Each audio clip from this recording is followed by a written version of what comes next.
Я приветствую вас, мои дорогие друзья, представители знака зодиака Близнецы.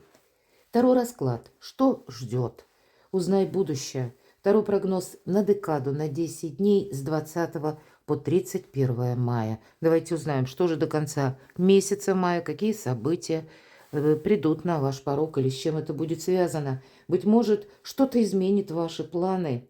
И у нас сегодня две колоды. Первая – это оракул Сибила. А вторая – это у нас Таро. На Таро мы зададим некоторые вопросы, а вот на оракуле мы ничего не будем задавать. Давайте позволим картам раскрыть нам последовательность событий, как они это видят для вашего знака зодиака.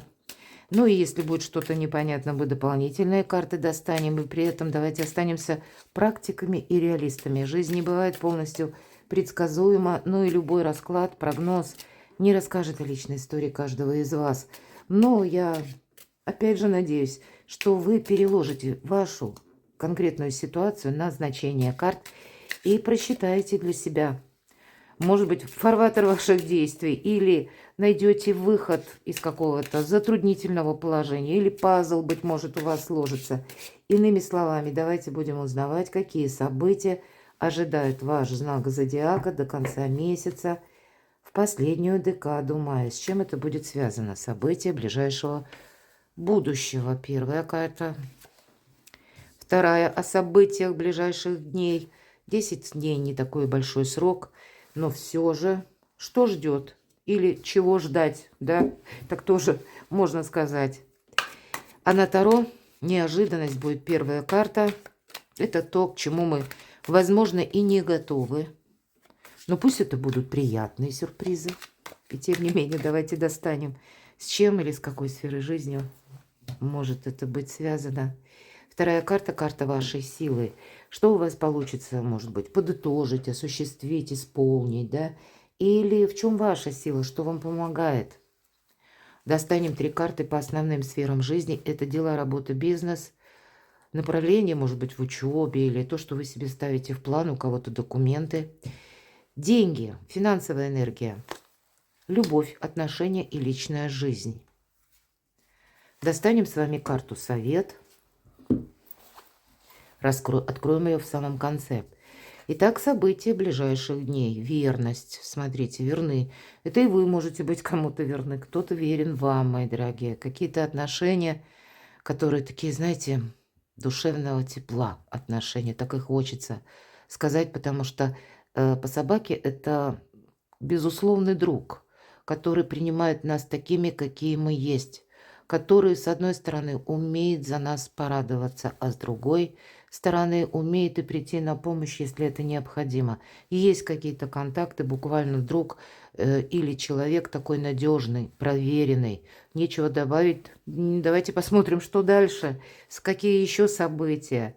Опять друг. Вот посмотрите, друг и верность.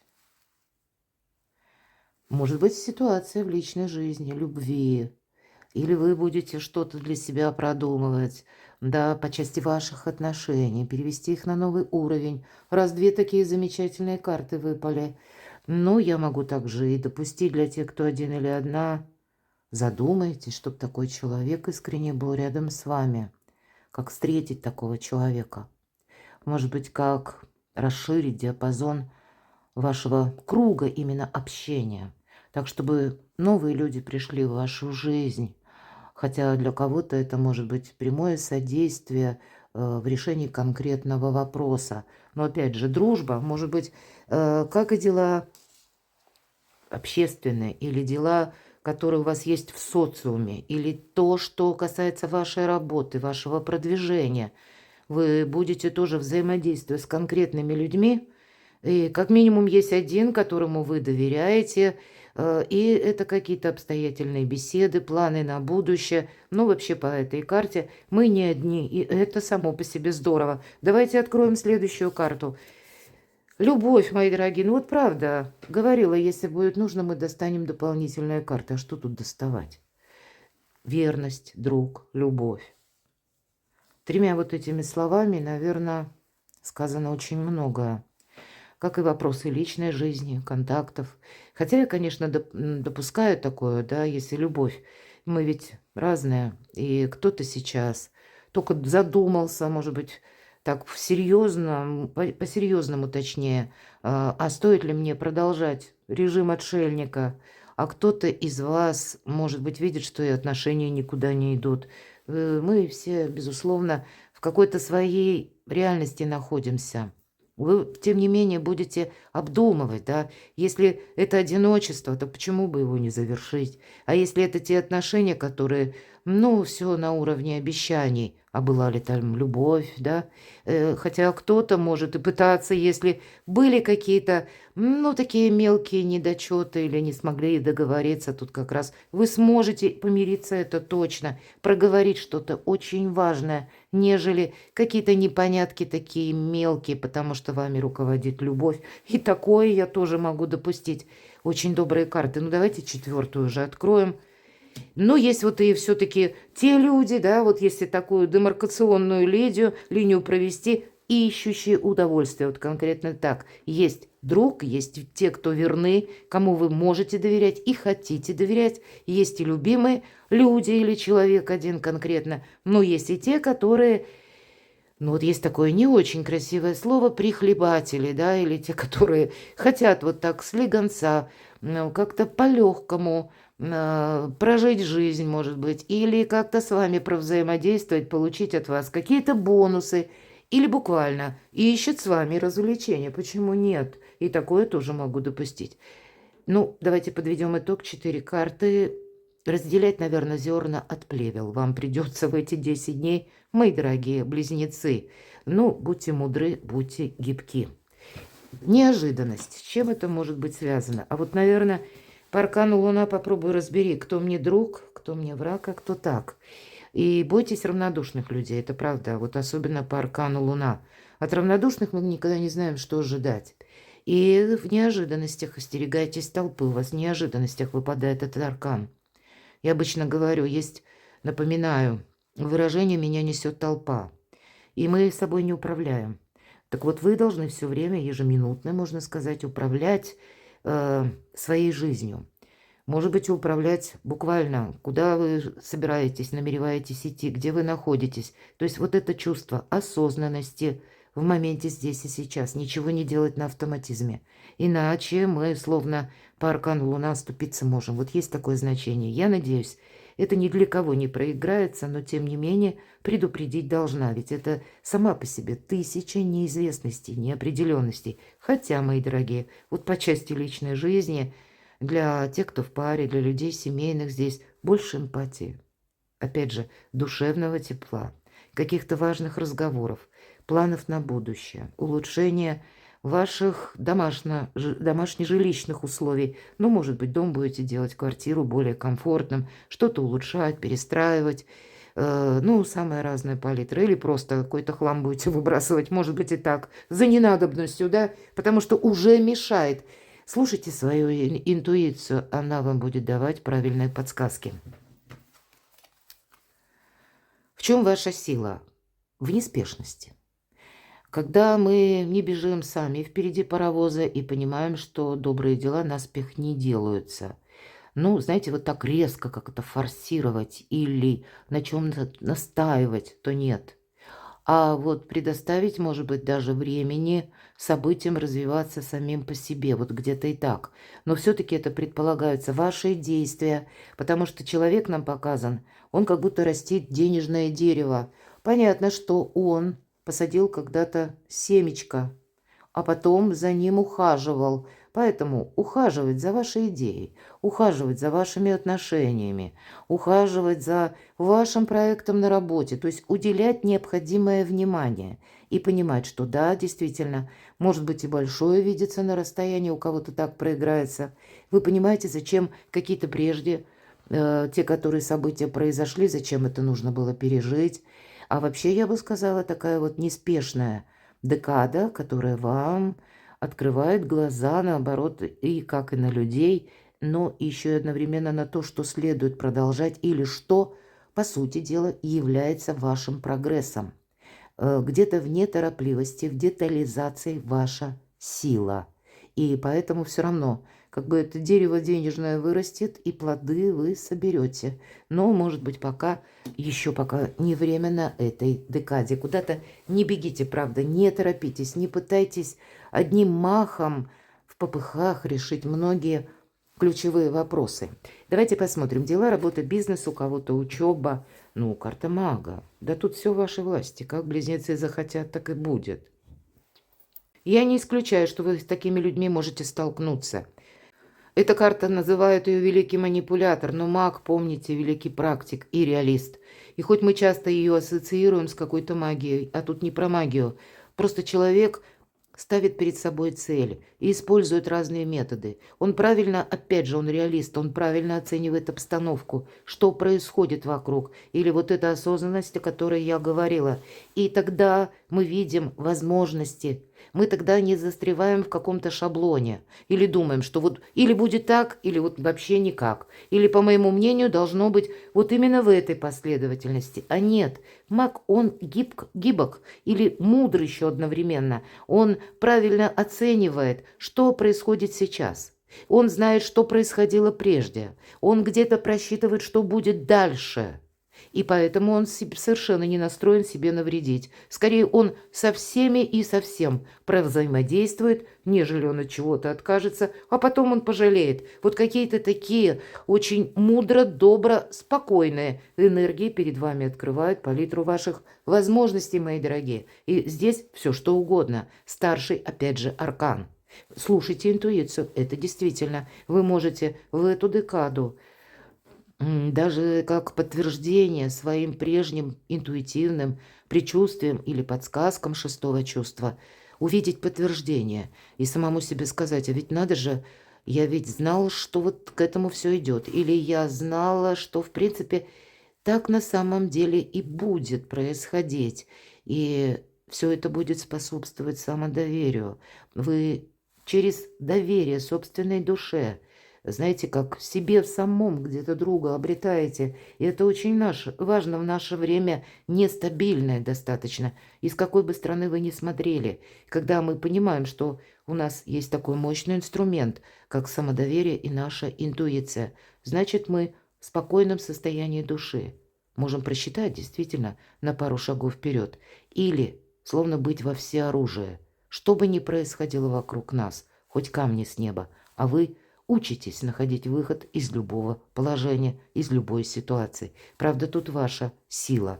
Но не торопитесь, мои дорогие. Маг тоже никуда не спешит. Деньги.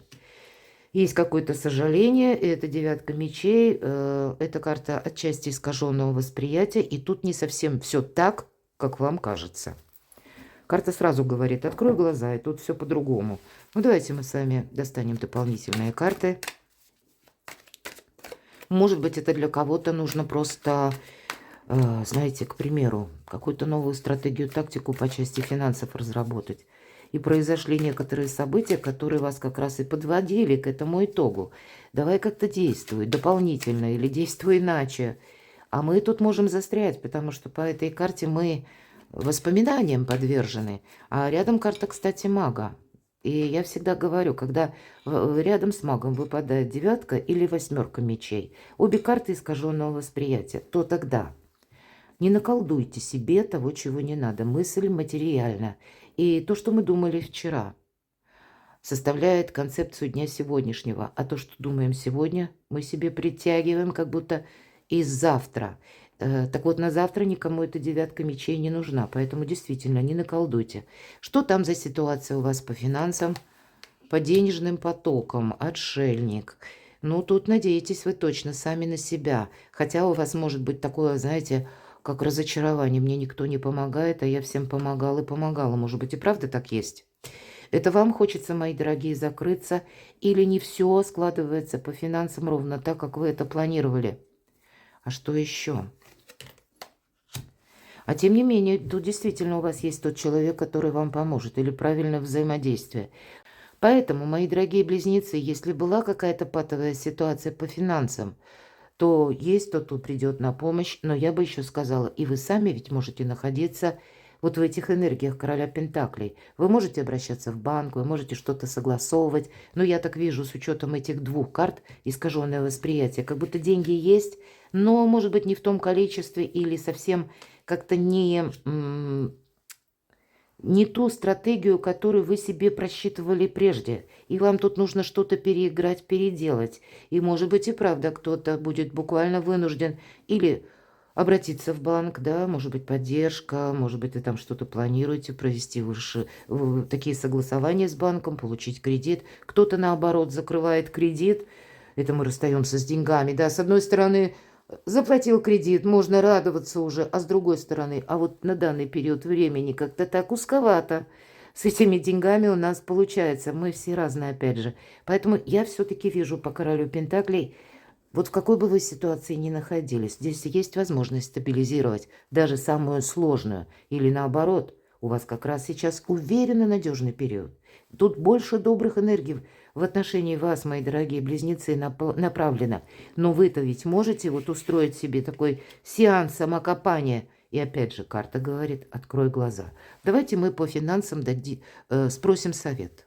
Дадим как бы, да? А тут есть какая-то ситуация выбора. И смотрите, у вас же выпадают два старших аркана, отшельник и влюбленный. Это вы можете думать, что я один на один с какой-то патовой финансовой ситуацией, а на самом деле вас двое.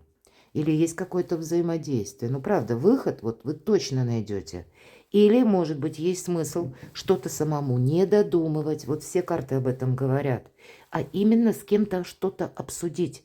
А если у вас свой бизнес, или вы принимаете, именно вы, не в организации работаете, но а если у вас какая-то статья дохода, то, скорее всего, или вы, может быть, и зависите от кого-то, и неважно, чем вы тут занимаетесь, но явно есть какой-то выбор или какое-то контактное лицо, с кем вы можете что-то обсудить. И как раз обсудить-то вы и можете.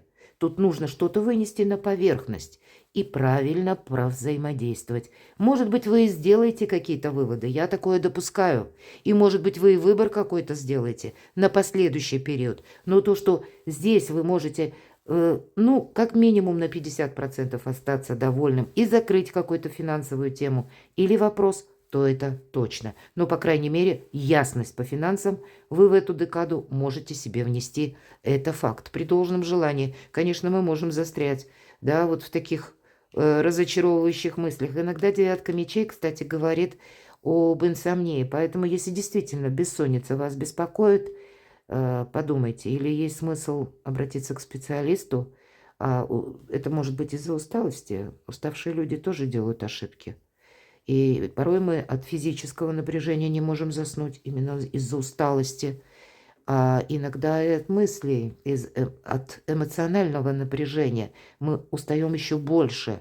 И вот тогда начинается сеанс додумывания ночью. Ну, как правило, ни одна умная, толковая мысль не приходит, потому что недаром существует поговорка, как будто переспи с этим, да, утро вечера мудренее. Поэтому тут действительно может реальность, она быть одной, а вот казаться тут нам может совершенно что-то другое. Но вам, тем не менее, выпадает король Пентаклей. Это тот человек, которому, как и следует доверять, например, да, это как следующий человек, или тот, который себя сделал сам, который умеет правильно распорядиться с деньгами, или, может быть, это банковский работник, или это у вас друг такой, мои дорогие. Вот тут есть все равно решение какого-то финансового вопроса.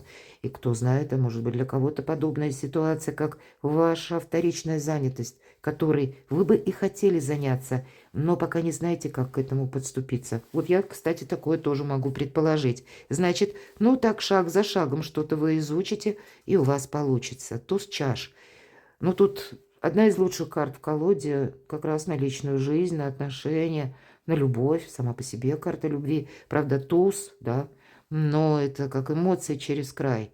Может быть, это эмпатия, и у вас опять же любовь выпадала, и друг у вас выпадал, и верность тоже. Поэтому тут какие-то приятные эмоции по части взаимоотношений. Ну и вы-то маг-волшебник, поэтому при вашем желании, даже с несговорчивыми людьми, пусть это будут где-то вопросы работы или согласования у чиновников, да вы со всеми сумеете договориться. Вообще-то это ваша сильная сторона, мои дорогие близнецы. Вы умеете быстро перестроиться в зависимости от того, как меняется, ну, как знаете, структура времени или активность какого-то вопроса. Тут ведь бывает такое, вопрос стоит на повестке дня, но вчера он имел какие-то одни приоритеты, а сегодня пришла иная информация, и он несколько видоизменяется. Вот и вы будете, видимо, где-то в ногу со временем идти, и вот эта гибкость, как у мага, и мудрость одновременно вам помогает со всеми договориться. Понятно, с кем вы захотите. Карта совет. Ну, понятно, вот по пятерке мечей, это у нас карта первого победа, не должно быть дистанции, не должно быть конфронтации. Очень часто по этой карте нам говорят о возможной такой ситуации, которая может сложиться с теми людьми, с которыми, знаете, мы с ними даже могли, ну, где-то и поссориться, или разорвать какие-то отношения, потому что, ну, говорят, не сошлись характерами или не сошлись во мнениях. И как нарочно нам судьба обязательно какой-то вопрос подбросит, который будет зависеть от контактов с этим человеком, и нам приходится заново выстраивать. И эта карта не говорит, что мы нивелировать конфликт не можем. Нет, как раз мы можем помириться или достичь какого-то почетного компромисса. Опять же, карта мага и туз чаш. Но помните, наверное, если мы про совет, любая конфронтация, она не помогает. А вот какой-то нейтралитет, он всячески полезнее, потому что если нам приходится обращаться к людям, к тем, ну, может быть, мы их не очень рады видеть, а обстоятельства вот к этому вынуждают.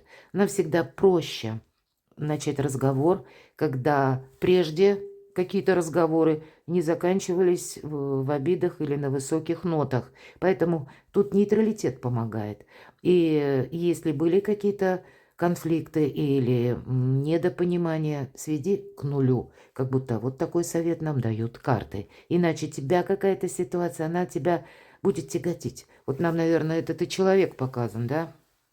Как будто одной рукой схватился за голову. Но есть в лице определенное сожаление. И много мыслей, много тут каких-то, может быть, и информации по поводу этого. А тем не менее, ворон в этой колоде, ворон – это прообраз мудрости. Ворон сидит на плече и, ну, где-то к мудрости и призывает. Хотя вот сами по себе птицы это говорят о том, что, кстати, могут быть и какие-то фейки. Или вами, может быть, что-то надумано, неправильно восприняли, может быть, чью-то фразу, какой-то, ну, был разговор или конфликт, может быть, прежде состоялся именно из-за того, что вы как-то неправильно вот эту самую реальность и оценили. И по деньгам, и, может быть, и по отношениям, может быть, и по работе. Но тут как раз нам говорят, хоть по деньгам, хоть по работе, хоть по документам, ну и по отношениям. Все в вашей власти, мои дорогие. Стоит перед собой поставить цель, как у мага, и любое дело у вас будет в кармане. Потому что методы вы и найдете, и отшлифуете, и если это будет необходимо. Повторюсь, это декада вашей власти. Не торопитесь, здесь где-то и время играет вам в плюс. Но напомню, что не торопиться – это не значит безделие какое-то или бездействие. Мы должны ухаживать за этим деревом, да, будь то денежное дерево, будь то древо нашей семьи, будем говорить, да, будь то это зарождающиеся отношения, или пусть это какой-то ваш успех по вашим новым начинаниям, неважно что, но вот такие энергии были на эту декаду. Перекладывайте на себя, мои дорогие любимые близнецы, и будьте счастливы, будьте любимы всегда.